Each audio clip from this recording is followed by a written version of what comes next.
Taylor Taglianetti here from the National Organization of Italian Americans in Film and Television. And with me today is one of the most prolific character actors of all time and the finest, one of my favorite actors, Mr. Joe Pantoliano. Thank you so much for being with us today, Joe. Thank you for having me.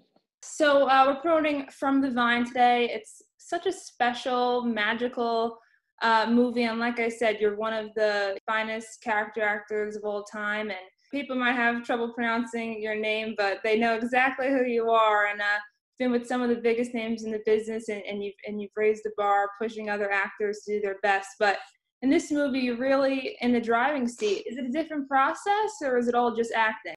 Yeah, it's all just acting. The label character actor is an old kind of like, brand that all actors, all good actors are character actors. They take on characters and they create them, and they're somewhat different than other parts that they play. Movie stars, there are movie stars and there are actors. And so for me, doing this, protagonist, the lead character in the movie is not any different than the other assignments that I have. It's just you're in front of the lens more.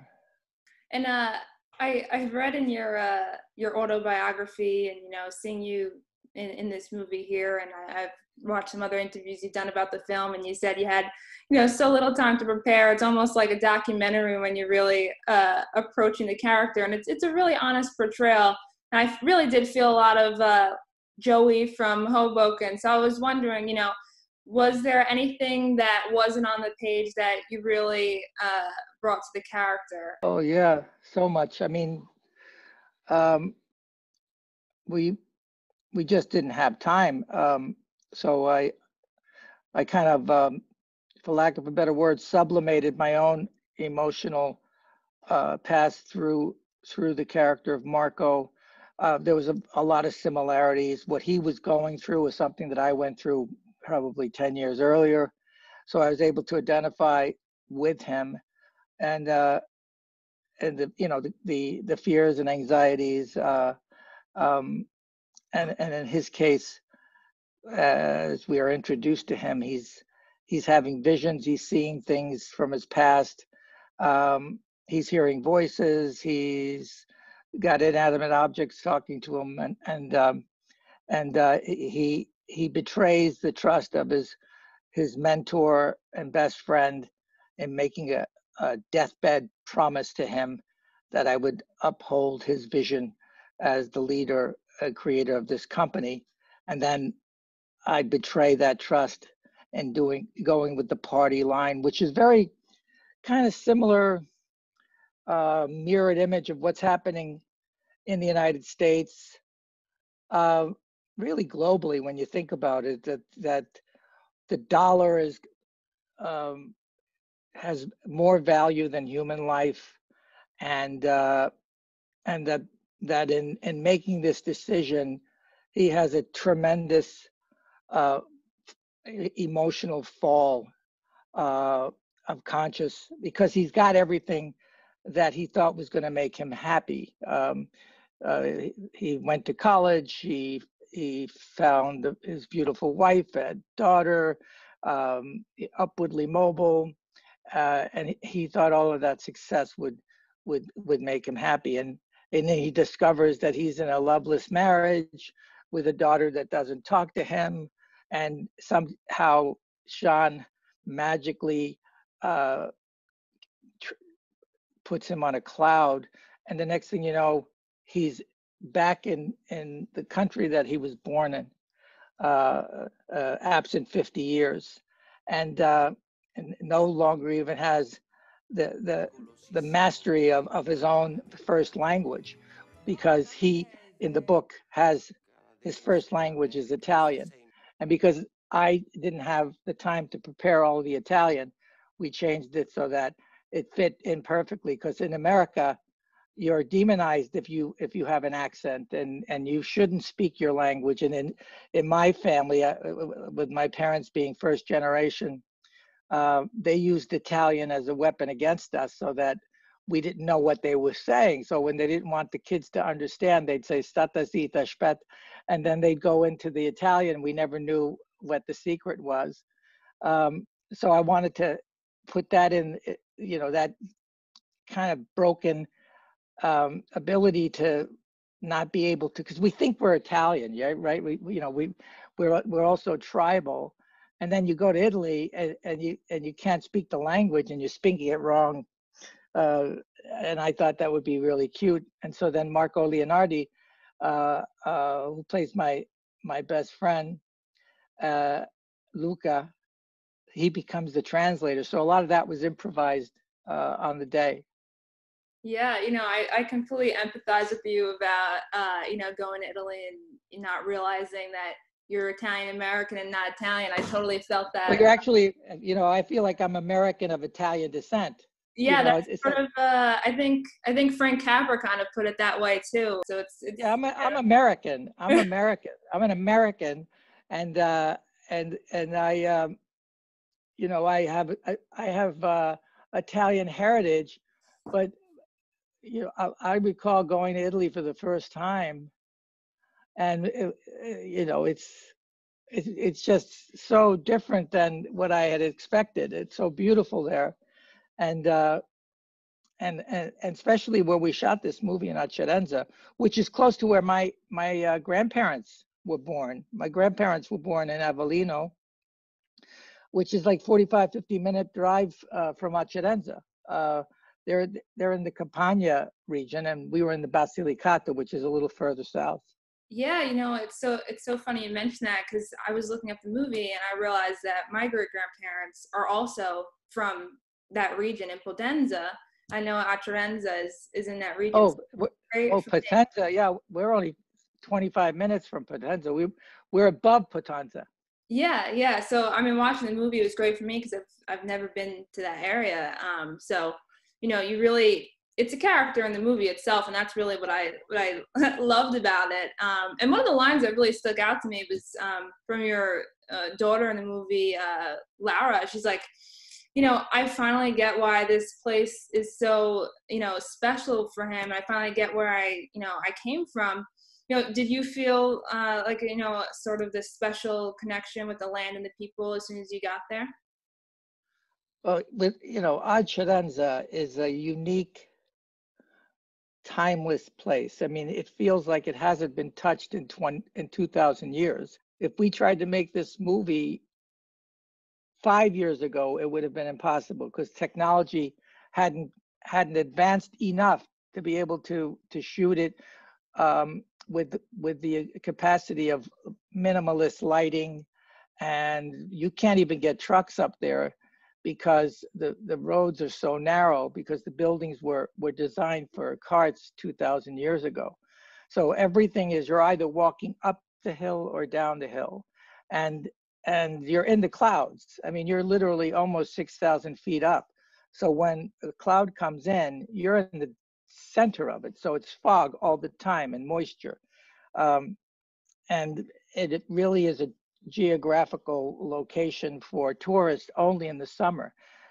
Come October, everybody gets out and finds lower ground. We had one restaurant that they were able to convince to stay open. And that restaurant, so it was one restaurant, one coffee shop.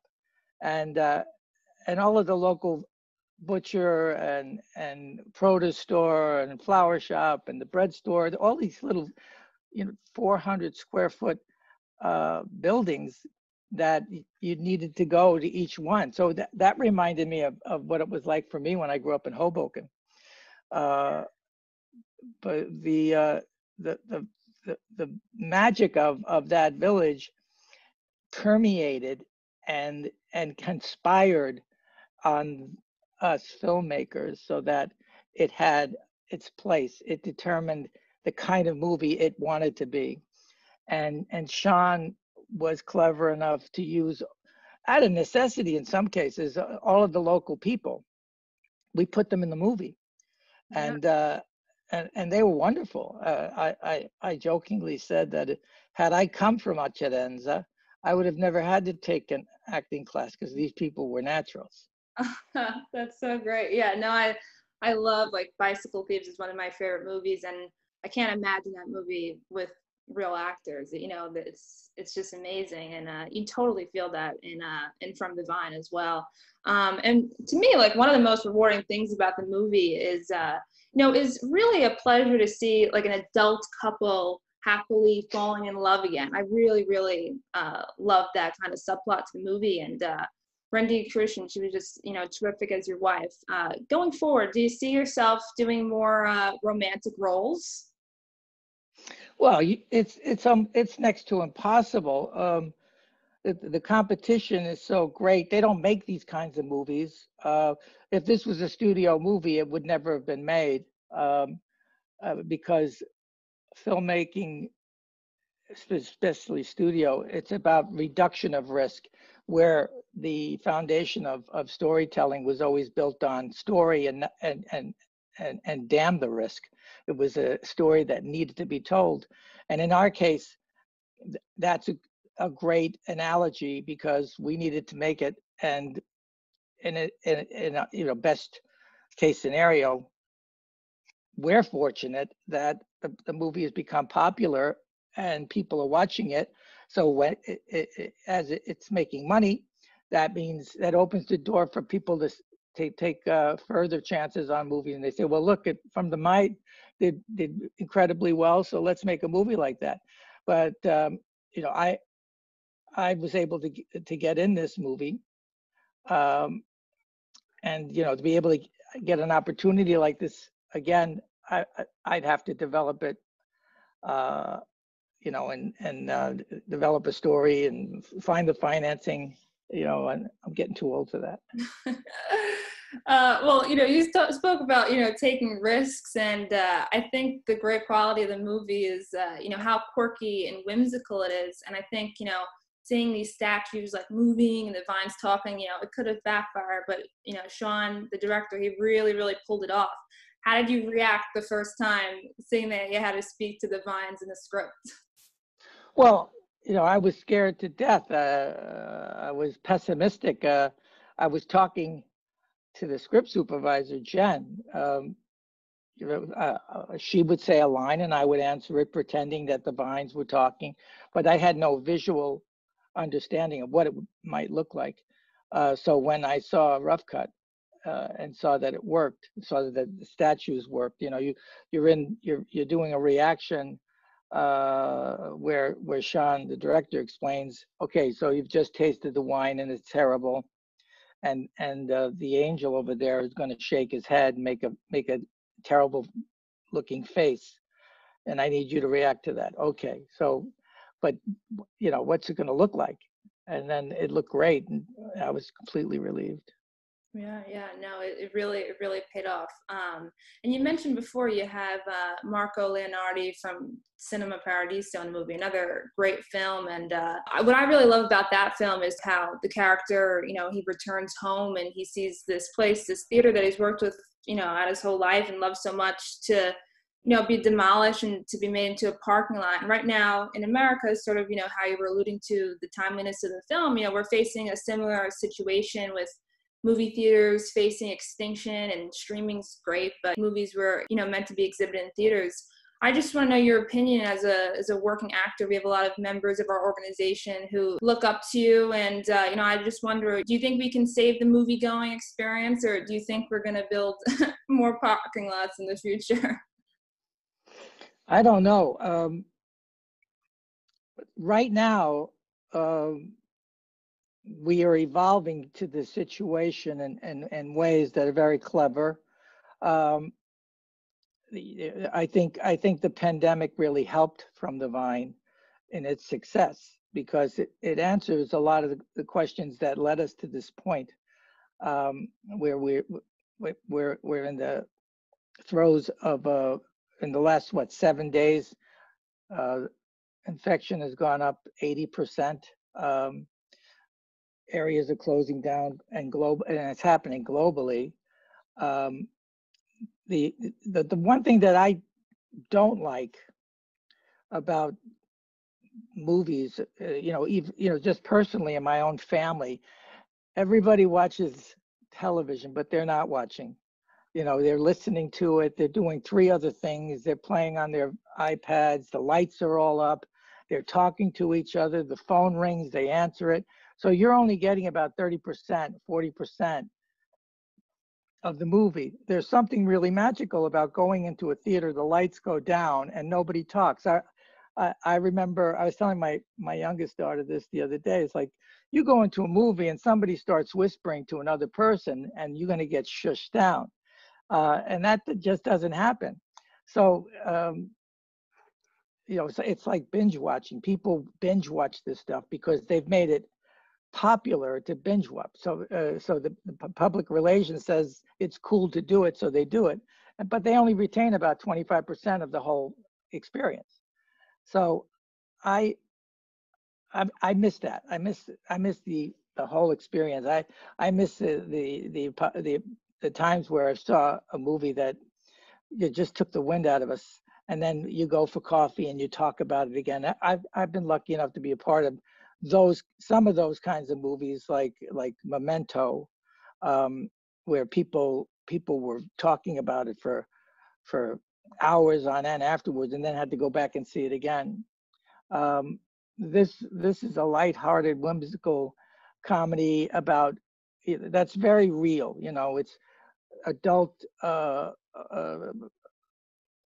couple that been together for 25 years. There's not a facelift in the entire movie. If this was a Hollywood movie, he'd be 50 and she'd be 25. So it's wonderful to be able to see Wendy shine in this movie, and Marco and all of the other characters, Tony Nardo and Tony Napo. And the feeling that you get, that you see coming through me, is only because I really Marco Leonardi and I really became great friends, and that's not acting. You can't make that stuff up. And so it was very simpatico, and I'm very proud of that movie. I'm so happy that all the Italian Americans are going to get a chance to see it now. And don't forget, drink a lot of wine. Open up a nice bottle of wine, and some salami and cheese, and a nice loaf of, make a nice loaf of Italian focaccia. Salute.